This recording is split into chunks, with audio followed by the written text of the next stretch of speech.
बसंत के त्यौहार को मनाने के लिए लाहौरियों में खूब जोश व खरोश पाया जा रहा है। बसंत की आमद में अब सिर्फ चंद ही रोज़ का इंतज़ार बाकी है। काइट फ्लाइंग एसोसिएशन के मुताबिक लाहौर में पतंगों की खरीदो फरोख्त दौर की खरीदो फरोख्त के 2 रोज़ का डाटा सामने आया है। उस डाटा के मुताबिक लाहौर में पहले 2 रोज़ में 34 करोड़ से ज़ायद पतंगें फ़रोख्त हुई हैं और डोरें फ़रोख्त हुई हैं। पहले रोज़ 16 करोड़ का बिज़नेस हुआ है, जबकि दूसरे रोज़ इसमें इजाफा देखा गया और 18 करोड़ तक ये बिज़नेस पहुंच चुका है। काइट फ्लाइंग एसोसिएशन के लीगल एडवाइज़र के मुताबिक अभी 3 से 4 रोज़ बाकी हैं और ये हुजूम जो है ये 1 अरब तक जा सकता है। पहले रोज़ जो है तकरीबन 5 लाख से ज़ायद पतंगें, गुड्डे और गुड़ियाँ फ़रोख्त हुई थी और 10,000 से ज़ायद पिन्ने फ़रोख्त हुए थे, जबकि दूसरे रोज़ इसमें इजाफा हुआ था और 6 लाख से ज़ायद पतंग जो है वो गुड्डे गुड़ियाँ फ़रोख्त हुई हैं और तकरीबन 15,000 से ज़ायद पिन्ने फ़रोख्त हुए थे। लाहौर के शुमाली इलाके हैं जिनमें अंदरून मोची गेट है, उसके अलावा इचरा बाज़ार है और दीगर नुनारियाँ, ये इलाके हैं, यहाँ पर पतंगों की खरीदो फरोख्त जारी है। पंजाब हुकूमत की जानिब से लाहौर के जनूबी इलाकों में पतंगबाजी पर पाबंदी लगाई गई है। एयरपोर्ट के तरफ कोई 15 इलाके हैं, वहाँ पर पाबंदी लगाई गई है और उन इलाकों में जो है पतंग फ़रोख्त करने की इजाज़त भी नहीं है। जी, एक बार फिर बसंत की आमद है और नौजवानों की शिरकत से इस त्यौहार को दोबारा कैसे रूश जो है वो बख्शा जा सकता है ताकि एक तरफ लोग खुशी तो मनाएं लेकिन साथ ही साथ वो महफूज भी रहें। सही बात। ज़बरदस्त सवाल है। मैं इसी लाहौर में पला बड़ा हूँ और ये जो जोश है ये बिल्कुल फितरी है। बात ये है कि जो नौजवान है उसकी एनर्जी को हम पॉजिटिवली अगर इस्तेमाल करें तो कितना ज़बरदस्त काम हो सकता है।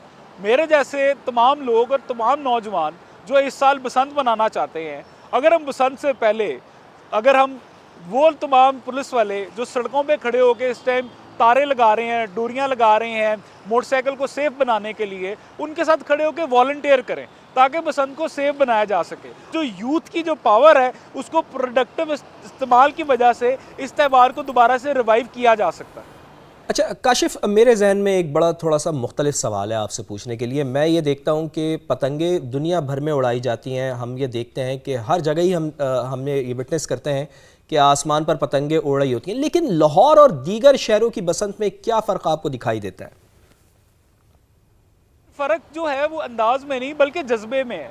अगर आप देखें लाहौर में जब मनाई जाती है तो पूरा लाहौर चमक उठता है। ये लाहौर है, पूरे मुल्क से यहाँ पे लोग आते हैं। अगर आप देखे जाए बाकी शहरों में भी बड़ी ज़बरदस्त बसंत हमने देखी है, लेकिन उस तरह की स्पिरिट नहीं है क्योंकि वो कम्युनिटी लेवल पे मनाई जाती है। जो लाहौर के अंदर तमाम शहरी मिलकर इसको मनाते हैं। जैसी लाहौर की बसंत है वैसी तो कहीं और नहीं, कहीं नहीं है जी, कहीं नहीं है। तो जिस तरह से फवाद कारोबार कुछ लोगों के ठप हो चुके थे तो मुआशी पहलू जो है वो भी बड़ा अहम है। तो काशिफ साहब से ये भी जान लेते हैं। काशिफ साहब, बसंत एक फेस्टिवल तो है मगर इसका मुआशी पहलू कितना अहम है? क्या इससे कारोबार चलेगा और रोजगार के मौके भी पैदा होंगे? मैं बहुत सारे लोगों को जानता हूँ, बहुत सारे नौजवानों को जानता हूँ जिन्होंने स्पेशली एयर टिकट्स बुक किए हैं, जिन्होंने होटल्स बुक किए हैं, जिन्होंने छतें बुक की हैं और वो यहाँ पे लाहौर आ रहे हैं बसंत मनाने के लिए। तो इसको एक फेस्टिविटी, इसको एक स्पोर्ट्स की तर्ज के ऊपर देखें। इसको आप ये देखें कि ये कितने लोगों को एम्पावर करेगा, कितने लोगों को रोज़गार देगा और ये सब कुछ यूथ इसको आगे लेके जा सकती है, इसको सेफ बना सकती है। काशिफ हमारे साथ मौजूद थे और तमाम तर जो इक़दामात उठाने चाहिए। फ्यूचर चैंपियंस क्या इरादा रखती हैं जानते हैं नुमाइंदा समा फरवाली से। फरमा बताइए क्या उनके इरादे हैं? कराची में जिम्नास्टिक लड़कियों के ख्वाबों की ताबीर का ज़रिया बन रही है।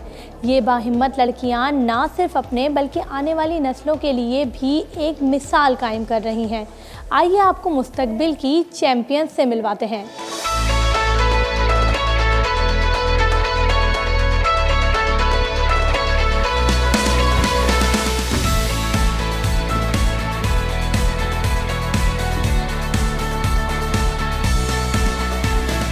मेरा नाम मानूर खान है और मैं 9 साल की हूँ। I want 2 gold medals, 1 in floor and 1 team award. मैंने बहुत मेहनत की थी इस लेवल पे आने पर। पाकिस्तान में और जिम्स होने चाहिए जिम्नास्टिक्स के लिए ताकि जो स्टूडेंट्स को अच्छा लगता है जिम्नास्टिक्स वो हर जगह कर सकते हैं। मैं बहुत प्रैक्टिस करी इंटरनेशनल्स की। मैं नेशनल्स हो गया, अब मैं इंटरनेशनल्स की जाऊँगी।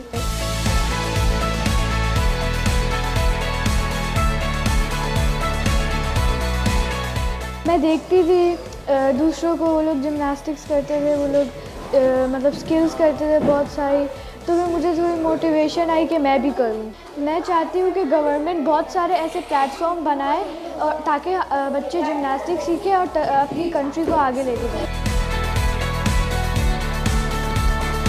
जिम्नास्टिक एक बहुत फ्लेक्सिबल गेम है और इसमें आपकी फ्लेक्सिबिलिटी बहुत अच्छी हो जाती है और आपको हील करना आ जाता है, डिसिप्लिन आपको आ जाता है और बहुत सी और भी फ़ायदे हैं जिम्नास्टिक। मेरी बेटी ऑलमोस्ट 2 इयर्स से जिम्नास्टिक कर रही है। 2 साल पहले तक इस चीज़ के बारे में कुछ भी पता नहीं था। वो तो उसको अपनी फ्रेंड के थ्रू हमें पता चला, तो हमें इस चीज़ की नॉलेज मिली कि भाई ऐसी एक्टिविटीज़ भी यहाँ पे हो रही हैं। चैलेंजेस से निमटती एथलीट्स पाकिस्तान का नाम रोशन करना चाहती हैं, जिसके लिए उन्हें हुकूमती सपोर्ट की ज़रूरत है। कैमरामैन इमरान शाहिद के साथ फरवाली, समा, कराची। तो बड़ी शानदार तरीके से तैयारी करें और जिम्नास्टिक की बात हो रही है बच्चों को तो देखकर बड़ी खुशी होती है कि चले आगे बढ़ने की लगन है उनमें। तो हम लोग चूंकि बात करें जिम्नास्टिक की, तो अब हमें ज्वाइन किया है नेशनल गोल्ड मेडलिस्ट रानिया आजम, अदीना साद और उनके कोच इमदाद हुसैन ने। तो सबसे पहले इमदाद हुसैन साहब से बात करते हैं। इमदाद साहब, आपका बहुत शुक्रिया कि आपने समा के लिए वक्त निकाला। ये बताइए कि पाकिस्तान में लड़कियों में जिम्नास्टिक सीखने का रुझान कम है, ऐसे में आपके लिए इन्हें ट्रेन करना कितना चैलेंजिंग था?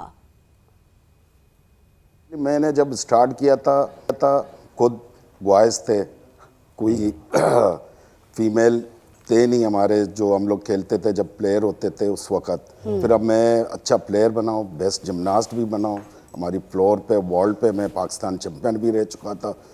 तो इसी तरीके से जब मैं कोचिंग की तरफ आया, जब कोचिंग की तरफ देखा तो मैं ये देख रहा बॉयज़ का जो है ना करा के फिर मैं फ़ीमेल की तरफ आया। कोशिश किया DHA में, माशाल्लाह अच्छा रिस्पॉन्स मिला हमें, तो बहुत सारे अच्छे प्लेयर मिले। तो परेशानियां होती हैं घरों पे फ़ीमेल के, तो इसी तरीके से हम लोग करते रहते हैं। अल्हम्दुलिल्लाह आपके सामने अभी नेशनल हमारे पिछले साल में सारे चैम्पियन थे। रानिया बेस्ट जिम्नास्ट बनी, अदीना है, मानूर हैं, बहुत सारे प्लेयर हैं माशाल्लाह। मैं कम से कम आपको बहुत अप्रिशिएट करूंगा इमदाद साहब, ये आप बहुत अच्छा काम कर रहे हैं कि बच्चियों को आप आगे लेकर आ रहे हैं। घरों से निकालकर उनको कम से कम एक हेल्दी एक्टिविटी आप दे रहे हैं। हालांकि होता नहीं है ऐसे, हाँ, ऐसा होता तो नहीं है। आगे हर फील्ड में बढ़ने का मौका मिलता है, लड़कियों को कम मिलता है। तो जब भी आपको बहुत अप्रिशिएट करना चाहिए। आप क्या समझते हैं कि पाकिस्तान से जिम्नास्टिक को आलमी सतह तक ले जाने के लिए हुकूमत क्या इक़दाम करे, हुकूमत ऐसा क्या इनिशिएटिव ले कि ये बच्चियां कम से कम बैन अल-अक़वामी सतह पर हमारे पाकिस्तान का झंडा रोशन कर सकें, रिप्रेजेंट कर सकें? बहुत अच्छी सवाल किया आपने ये चीज़ें। कुछ पेरेंट्स हमें ये पूछते हैं कि हमारे बच्चे इंटरनेशनल क्यों चैम्पियन नहीं बनते। हमारे पास इंटरनेशनल में ना वो चीज़ें नहीं हैं जो उनको double back somersault layout, double layout होते हैं, बैलेंस भी में इनकी जो है ना सेफ्टी बहुत ज़रूरी है। हमारी ना रिस्की काम होती है हमारी जिम्नास्टिक्स में। तो हमारी कोशिश होती है, हम हेल्प करते हैं इनको, फिर रूटीन बताते हैं इस तरीके से। गवर्नमेंट को चाहिए हमारी चारों सूबों में और हमारी आर्टिस्टिक जिम्नास्टिक जो हमारी यहाँ पर है, जिम्नास्टिक तो बहुत सारे जिम्नास्टिक करते हैं, लेकिन हमारी आर्टिस्टिक जिम्नास्टिक होती है। आर्टिस्टिक जिम्नास्टिक में हर अप्रेंटिस का जो है ना सेफ्टी मस्ट है और ये चीज़ें बहुत ज़रूरी है। गवर्नमेंट को चाहिए इस चीज़ को, बहुत जिम्नास्टिक आगे जा सकते हैं, हम वर्ल्ड चैंपियन भी बन सकते हैं। हम आवाज़ हमारी रेडी हम देखें ना, समा ने कुछ चीज़ों की हमें ज़रूरत पड़ेगी थ्रू जो है वो जो चाहते हैं उनकी आवाज़ जो है वो आला ऐवानों तक पहुंचाएंगे और इंशाल्लाह समा जो है इस काविश में हमेशा आगे ही दिखाई देगा। तो हम लोग बात कर रहे हैं जिम्नास्टिक लड़कियां जो है वो आगे बढ़ती हैं, उनसे बात कर लेते हैं। तो नेशनल गोल्ड मेडलिस्ट रानिया आजम भी हमारे साथ मौजूद है। रानिया, आपका भी बहुत शुक्रिया कि आपने वक्त निकाला। रानिया, ये बताइए कि अभी आपकी उम्र क्या है और कब से आप जिम्नास्टिक खेल रही हैं? 4 साल की हूँ और मैंने जिम्नास्टिक शुरू किया जब मैं 4 साल की थी। तो पहले मैं सऊदी में जिम्नास्टिक्स करती थी, लेकिन मैं 2020 में पाकिस्तान आई हूँ। पहले मैं TGC गई थी जिम्नास्टिक सीखने के लिए। मेरे कोचेस सर ज़ीशान, सर इमदाद मुझे सिखाते थे। फिर मैं फ्लिप सिटी आ गई, सेम कोचेस सर ज़ीशान और सर इमदाद ने मुझे ट्रेन किया एंड वो मेरे से बहुत पेशेंट थे, बहुत हेल्पफुल थे और उन्होंने मुझे नेशनल लेवल पे ट्रेन किया। प्यारी गुड़िया, ये तो बताएं कि आपने ये जिम्नास्टिक सीखने का फ़ैसला क्यों किया और आपके जो वालिदैन हैं, मम्मी पापा हैं, वो आपको कितना सपोर्ट करते हैं? जिमनास्टिक्स कर रही हूँ क्योंकि ये मेरा सेफ स्पेस है। स्कूल बहुत स्ट्रेसफुल है, जिमनास्टिक्स में रिवाइंड कर सकती हूँ। Gymnastics is so much fun और नेशनल लेवल पे हाँ थोड़ा मुश्किल होता है, लेकिन I am always having fun. Gymnastics my safe spot. मेरे पेरेंट्स बहुत सपोर्ट करते हैं। असल में जब मेरी बहन करती थी उसने छोड़ दिया, तो मुझे ये करना है कि मैं पाकिस्तान में नंबर 1 आ जाऊँ जब मैं बड़ी हूँ इंशाल्लाह। तो अभी इंशाल्लाह मैं और ट्रेनिंग करते रहूँगी सर इमदाद और सर ज़ीशान के साथ। इंशाल्लाह मैं और मेरी टीम इंशाल्लाह आगे बढ़ते जाएंगे और इंशाल्लाह पाकिस्तान में नंबर 1। रानिया, हमारी दुआ है कि आप आगे बढ़े, क्योंकि इस तरह के बच्चे जो है फवाद मैंने बहुत कम देखे हैं कि जिनमें आगे बढ़ने की जो लगन है वो बचपन में ही पैदा हो जाती है। हालांकि कुछ होते हैं जैसे जैसे वो उम्र में आगे परवान चढ़ते हैं तो तब उनके अंदर ये लगन पैदा होती है, बड़े हो जाते हैं, समझदार हो जाते हैं। लेकिन देखिए ना, छोटे छोटे बच्चे हैं। अच्छा मुझे रानिया ये बताइए कि आप नेशनल चैंपियन तो बन गई हैं, लेकिन इस पूरी जर्नी में आपको कितनी चोटें लगी, कितनी इंजरीज हुई, ये जानना बड़ा जरूरी है। जी, तो gymnastics is all about flexibility, stretching, you need to be very flexible and all of that. So जब हम जिमनास्टिक्स करते हैं हाँ कभी गिर जाते हैं, कभी चोट लगता है, कभी सिर थोड़ा हार्श हो जाते हैं, लेकिन you learn from your mistakes, you never give up. तो जब मुझे चोट लगता है तो I learn from my mistake and I train hard on those moves. जहाँ पे मुझे difficulty होता है then I improve, then I become better. फिर अब तो मुझे बहुत कम चोट मिलते हैं, लेकिन बहुत प्रैक्टिस करना होगा। मुश्किल तो होता है, लेकिन आगे बढ़ते वक्त तो मुश्किल हो जाएंगे। लेकिन सर्स हमारे लिए ने इतने आसान किया है, इतना मज़े के साथ करवाया है, तो मुझे बहुत मज़ा आता है सर ज़ीशान और सर इमदाद से करना है। सही है, बिल्कुल ठीक है। Practice makes a man perfect. आपने बड़ी अच्छी बात की। जब तक आप प्रैक्टिस करती रहेंगी तो आप इसमें और पॉलिश होती रहेंगी। अच्छा, जल्दी से क्विकली मुझे रानिया ये बता दें, चूँकि टाइम बड़ा महदूद हो गया है, हम तो चाह रहे थे कि आपसे और बात करें, लेकिन क्विकली मुझे बताएं कौन सा इवेंट आपको एडमायर करता है, कौन सा इवेंट जीतने की ख्वाहिश है आपको?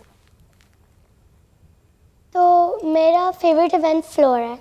मैं पिछले साल भी फ्लोर में फ़र्स्ट आई हूँ इस्लामाबाद में, तो मेरा ये कोशिश है कि मैं फ्लोर पे बहुत अच्छा कर लूँ। बीम पे भी मैं बहुत कोशिश करती हूँ, बॉल पे भी, लेकिन मैं कोशिश करती हूँ कि मैं फ्लोर पे ज़्यादा कर लूँ, क्योंकि फ्लोर पे हम बैक हैंड स्प्रिंग सीखते हैं, front hand spring, front flip, back flip, वो सारे मूव्स मुझे अचीव करना है। तो मैं ज़्यादातर उस पर ही फोकस करती हूँ कि I can be able to do front hand springs, back hand springs, front flips, aerials, all of that. तो फ्लोर भी बहुत मुश्किल है क्योंकि कंडीशनिंग और स्ट्रेचेस बहुत इंटेंस होते हैं। सर हमको बहुत सारे टेक्निक सिखाते हैं, तो मुझे फ्लोर में सबसे मज़ा आता है, लेकिन फ्लोर भी सबसे मुश्किल है। रानिया, आप ज़रूर जीतेंगी क्योंकि आपकी इतनी सी उम्र में हौसले जो है वो बहुत ज़्यादा जवान है। तो आपका भी बहुत शुक्रिया। और हमारे साथ जो मौजूद थे जिम्नास्टिक के कोच इमदाद हुसैन, आपका शुक्रिया। चलें जी।